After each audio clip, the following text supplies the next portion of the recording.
Yeah, so a big part of what he wrote this speech, and it included it in one of the chronicles, and it's also in his autobiography called about the citizen artist. Yeah. And for him, being an artist wasn't about like, you know, being in a kind of ivory tower and separate. It was being down on the ground and trying to understand as much about what was going on everywhere, everybody, and being able to present that. That was his role as an artist, was to observe.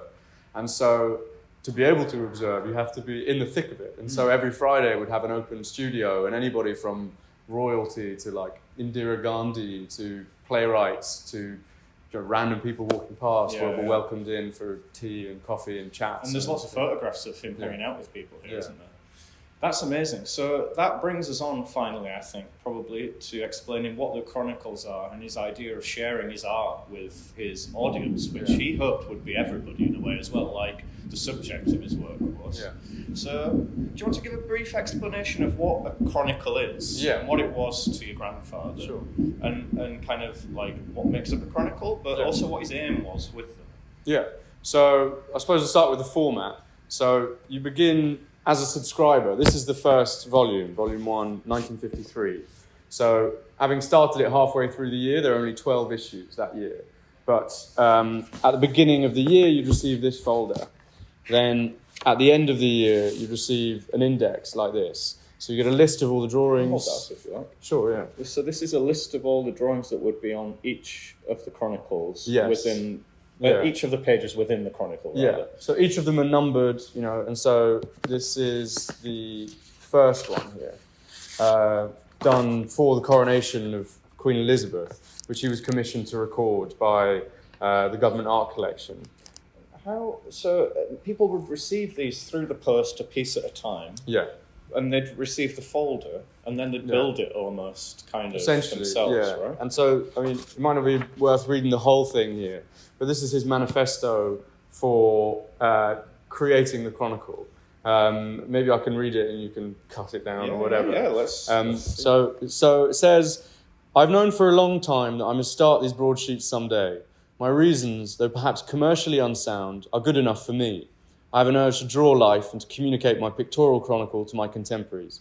And, having been persuaded that I'm good at trapping the spirit and shape of our time, I assume that such a continuous panorama, when collected and preserved, as I hope, over many years, will become a unique document.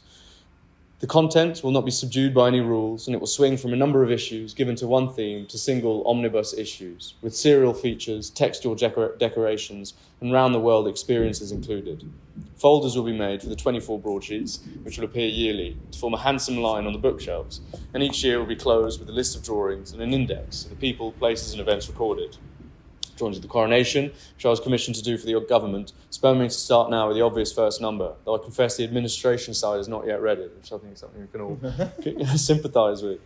But at whatever intervals, the end of this year will see 12 broadsheets. The price, it being a very modest issue, and I think this is important, has to be as much as that of a sip of whiskey, a short taxi ride, or the cheapest cinema seat. But if supported as the number of copies grows, the charge will shrink. And so from the beginning, it's this idea of like an impartial, as objective as possible document that shows, you know, the spirit and shape of our time. And with it meant to be accessible at this like low cost, you know, it's probably quite a good measure of inflation. See how much now is a sip of whiskey. Yeah. But like the point being, it's something that anybody can access. Yeah. And they're really high quality prints. You know, these done with this like photo etching process, where they're incredibly faithfully done. Well, this is a really beautiful one because the front is particularly nicely made. So it folds out like that, right? Yeah. So do you want to tell us a little bit about this one? Can you see that? Okay. So with this one, the idea of ritual before content, it's kind of like a 1950s kind of critique almost of hipsterdom. And so, you know, you've got this, you know, the Macabre, which I think is some sort of bar in London with, you know, people drinking out of skulls and, you know, this sort of thing. And I love the use of colour here, this kind of sparse use, and it's not like absolutely precise to define what you're seeing, but it is more expressive and sensitive. Beautiful gradient from orange to this kind of green, and then the blues like really nicely complement each other. Just before we turn this over as well, I'd like to draw people's attention to what the subjects he's drawing isn't always just the people, it's the settings that they are in as well. The people that Topolski is looking at are ingrained in the places where they're from, right? And so even in a drawing like this, which is quite simple with this character here, you can see kind of architectural details and other people as well, kind of setting the scene.